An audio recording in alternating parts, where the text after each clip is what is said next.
ओम श्री वक्रतुंडाय नमः।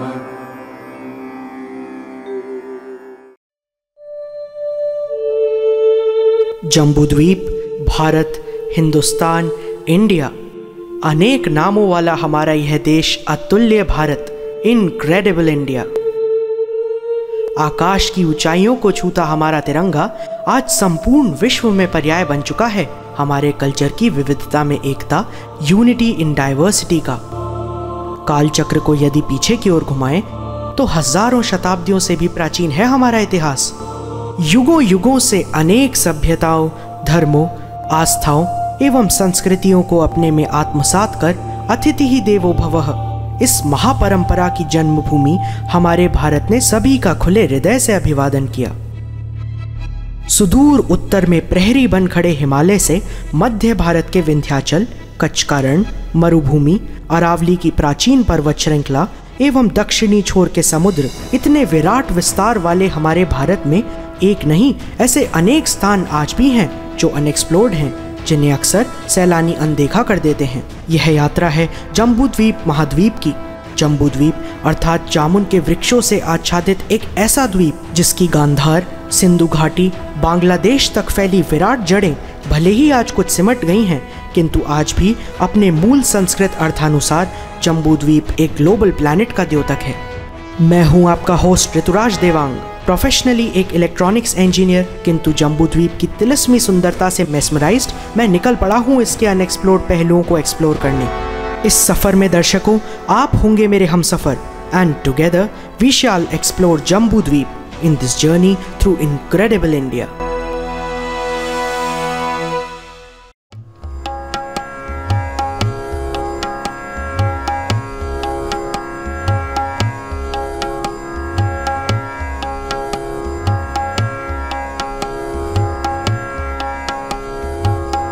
हम एक्सप्लोर कर रहे थे केशव टेम्पल को, जो दक्षिण भारत में मैसूर शहर से लगभग 35 किलोमीटर की दूरी पर एक प्राचीन नगर सोमनाथपुर में स्थित है। हमने एक्सप्लोर किया था मंदिर के बाहरी स्थापत्य व शिल्प को और नजर डाली थी होयसल शिल्पकारों की प्रतीकात्मक आर्ट पर।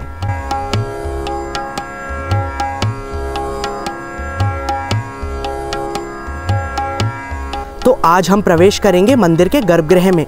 मित्रों, केशव मंदिर के निर्माण में लगे थे लगभग 60 वर्ष व होयसल राजाओं की 2 पीढ़ियां। 500 से भी अधिक शिल्पकारों ने बेहद खूबसूरती से गढ़ा था इस सुंदर मंदिर को।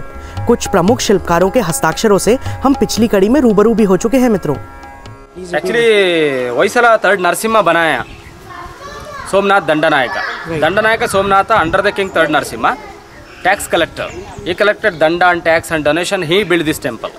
Okay, Somnath was the collector of that king. Yes. तो हम खड़े हैं गर्भगृह के मुख्य द्वार पर। द्वार के दोनों ओर हैं जय और विजय नामक द्वारपाल। मंदिर का केंद्रीय चेंबर काफी विशाल और भव्य है, जिसे नवरंग कहा जाता है।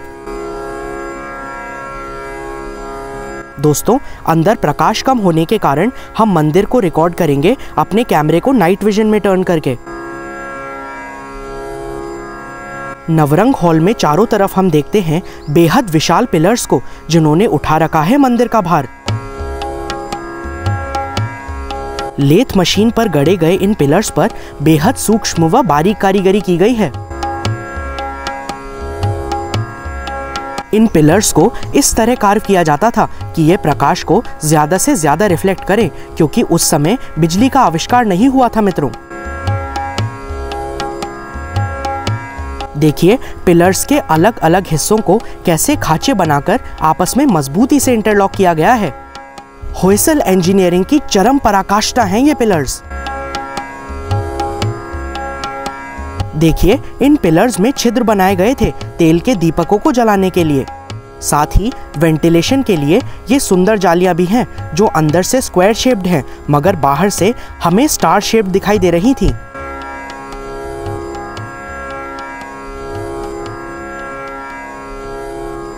दीपकों की जगमगाहट से लाइट को रिफ्लेक्ट करते पिलर्स के मध्य कैसा अलौकिक दृश्य प्रस्तुत होता होगा यहाँ नवरंग में। नवरंग में विशाल पिलर्स के मध्य स्थित है एक नाट्य मंडप। जमीन से कुछ ऊपर उठे हुए इस स्टेज अर्थात नाट्य मंडप पर देवदासियां नृत्य किया करती थी।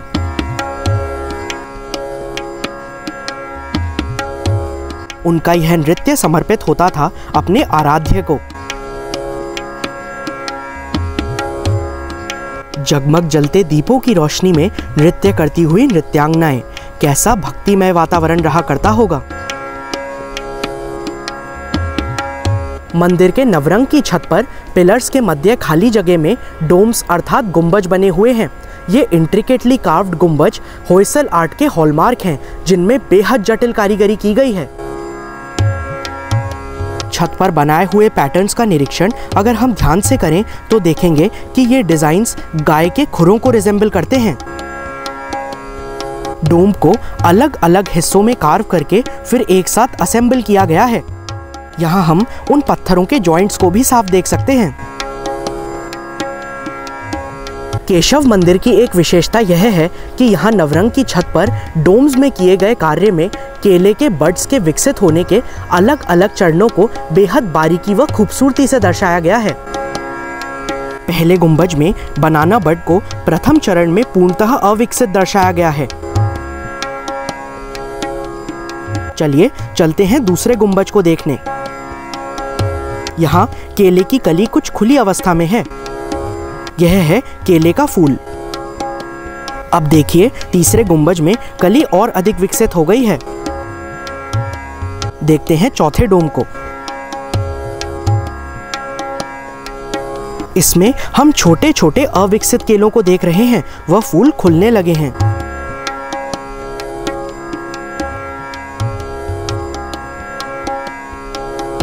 देखिए पांचवें स्टेज में केले विकसित होकर काफी बड़े हो गए हैं।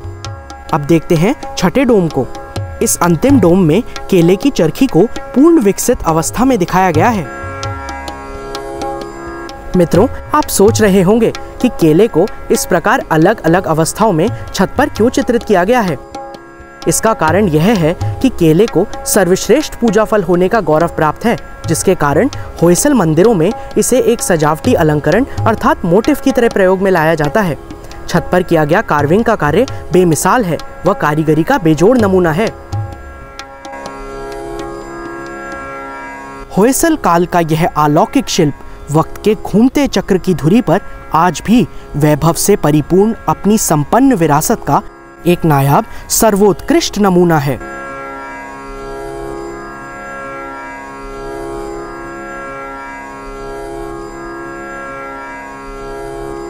केशव मंदिर एक त्रिकुट मंदिर है, अर्थात इस एक मंदिर में है 3 गर्भगृह जो भगवान कृष्ण, केशव व जनार्दन को समर्पित हैं। भगवान कृष्ण थे विष्णु भगवान के 8वें अवतार, व केशव और जनार्दन हैं भगवान विष्णु के अलग अलग नाम। मित्रों, नवरंग मंडप ने ही कनेक्ट कर रखा है तीनों गर्भगृहों को। एक गर्भगृह स्थित है नवरंग मंडप के बाईं ओर, दूसरा मंडप के ठीक सामने तथा तीसरा गर्भगृह स्थित है मंडप के दाईं ओर।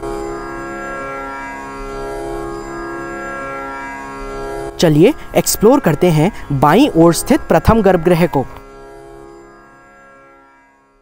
गर्भगृह के बाहर स्थित द्वार के ऊपर लिंटेल पर अंदर स्थापित प्रतिमा की रेप्लिका अर्थात प्रतिमूर्ति है। अंदर है मुरली बजाते गोपाल कृष्ण की मनोहारी प्रतिमा। गोपाल अर्थात गायों को पालने वाला। गोपाल रूप में यहाँ श्री कृष्ण के दोनों ओर गायों व गोपियों को मुरली की मधुर धुन ने मंत्रमुग्ध कर दिया है।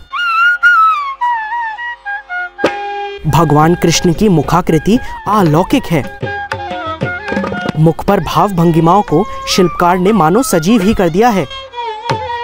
कानों के कुंडल, अंगुली में पहनी अंगूठियां, हाथों में पहने कड़े, बाह में पहना बाजूबंद, गले में धारण की गई माला, सभी को शिल्पकार ने बेहद बारीकी से गढ़ा है।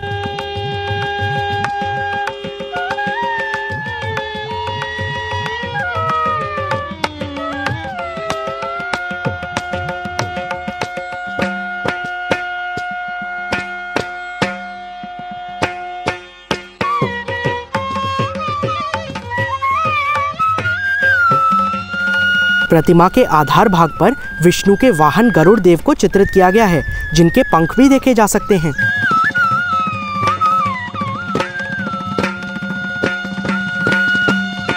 हमने पहले मंदिर के बाहरी स्कल्पचर्स में भगवान विष्णु के 10 अवतारों को देखा था।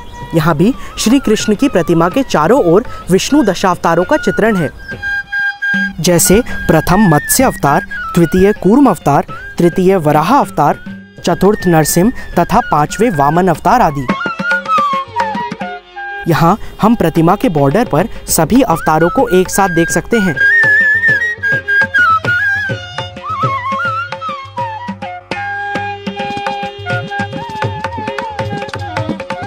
यहाँ छठे अवतार में श्री परशुराम, 7वें में श्री राम, 8वें में श्री कृष्ण व 9वें व 10वें अवतार में गौतम बुद्ध व कल्कि हैं।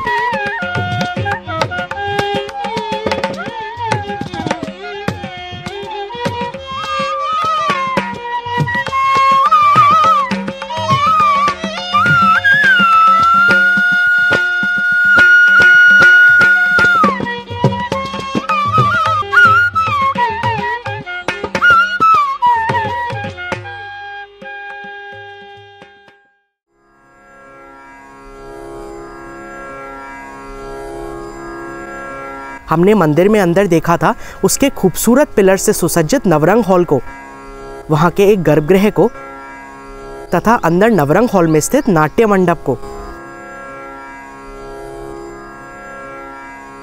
जैसा कि हमने देखा था, केशव मंदिर एक त्रिकुट मंदिर है, अर्थात इस एक मंदिर में स्थित हैं 3 गर्भगृह। तो चलिए रुक करते हैं यहाँ के दूसरे गर्भगृह की ओर, जो समर्पित है भगवान जनार्दन को। यहाँ ऊपर लिंटेल पर लक्ष्मी नरसिंह को चित्रित किया गया है।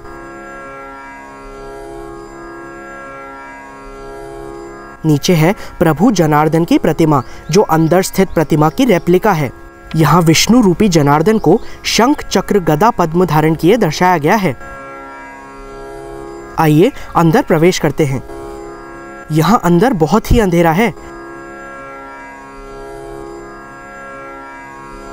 हम खड़े हैं प्रभु जनार्दन की प्रतिमा के सामने, जिन्हें यहाँ जनार्दन जन रक्षक कहा जाता है।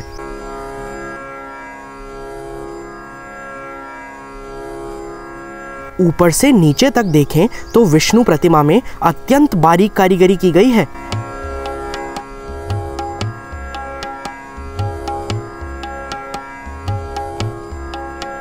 अत्यंत तीखे नाक नक्श वाली जनार्दन प्रतिमा को बहुत हेवीली ऑर्नामेंट किया गया है ज्वेलरी से। प्रतिमा को न केवल सुंदर मुकुट व जेवरों से, परंतु अद्भुत पॉलिश से भी अलंकृत किया गया है, जिससे इतने कम प्रकाश में, इतनी प्राचीन होने पर भी यह इतनी चमक रही है। अलौकिक।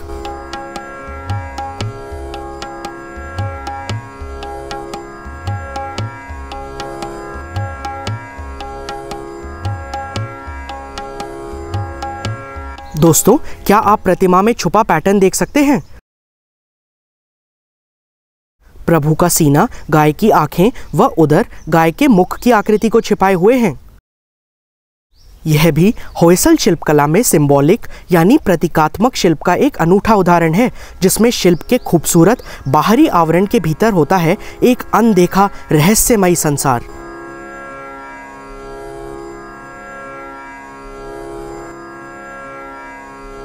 प्रतिमा में नीचे आधारशिला के मध्य उकेरा गया है विष्णु वाहन गरुड़ को, जिनके पंख भी स्पष्ट देखे जा सकते हैं।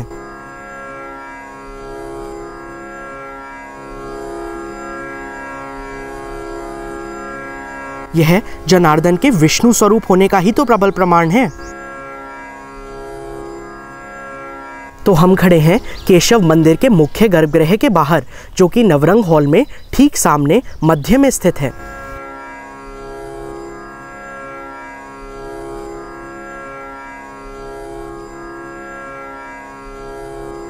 प्रत्येक गर्भगृह के बाहर उसके द्वार के ऊपर स्थित पैनल पर अंदर गर्भगृह में स्थापित प्रतिमा का रेप्लिका का कार्य किया जाना होयसल कारीगरों द्वारा शिल्पकला में किया गया एक अद्भुत व नवीन प्रयोग है। मित्रों,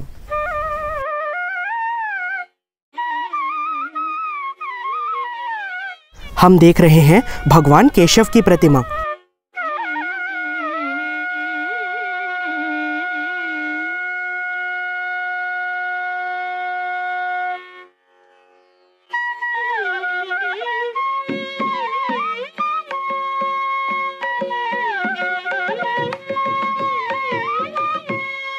यहाँ भी भगवान विष्णु चतुर्भुज रूप में शंख, चक्र, गदा व पद्म धारण किए हुए हैं।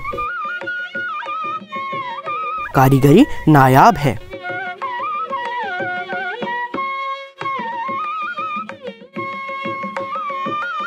आप इस तथ्य पर गौर कीजिए कि यह प्रतिमा बाहर लिंटेल पर बनी प्रतिमा से काफी भिन्न है, क्योंकि 1326 एडी अर्थात आज से लगभग 690 वर्ष पूर्व मूल केशव प्रतिमा को गर्भगृह से चुरा लिया गया था।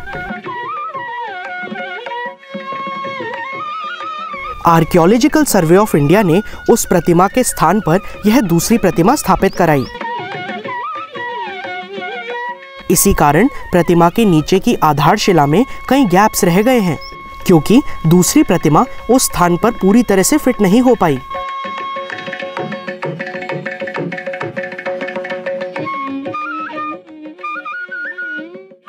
मंदिर जितना बाहर से खूबसूरत है, उससे अधिक सुंदरता समेटे है अंदर अपने भीतर।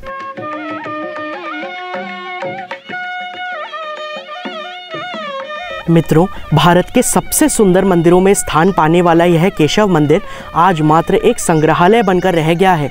कई बार हुए हमलों में यहाँ की प्रतिमाओं के खंडित हो जाने के कारण अब यहाँ पूजा अर्चना नहीं की जाती।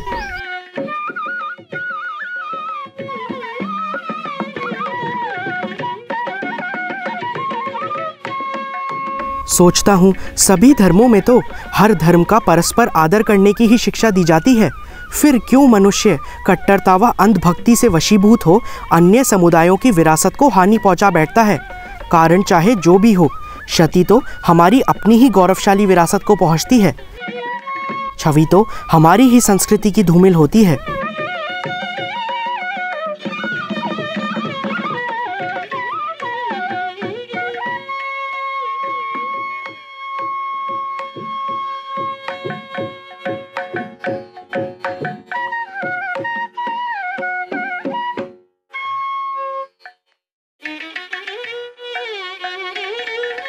सांझ ढलने को है।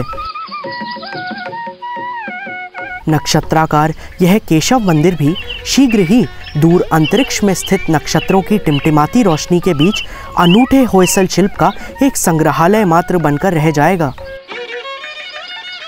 जिसे कभी होयसल शासनकाल में एक प्रमुख देवालय होने का गौरव प्राप्त था, तथा जिसको पूर्व काल में कभी इन्हीं नक्षत्रों के बीच घंटों की गूंज, दीपकों की जगमग रोशनी व ईश्वर स्तुति के लिए गढ़ा गया था, जहां गूंजती थी आरती की मधुर स्वर लहरियां।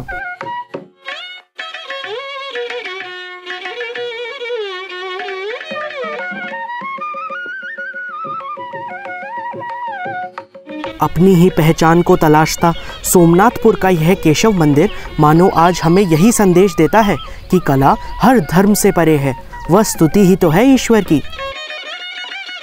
इसका आदर किया ही जाना चाहिए।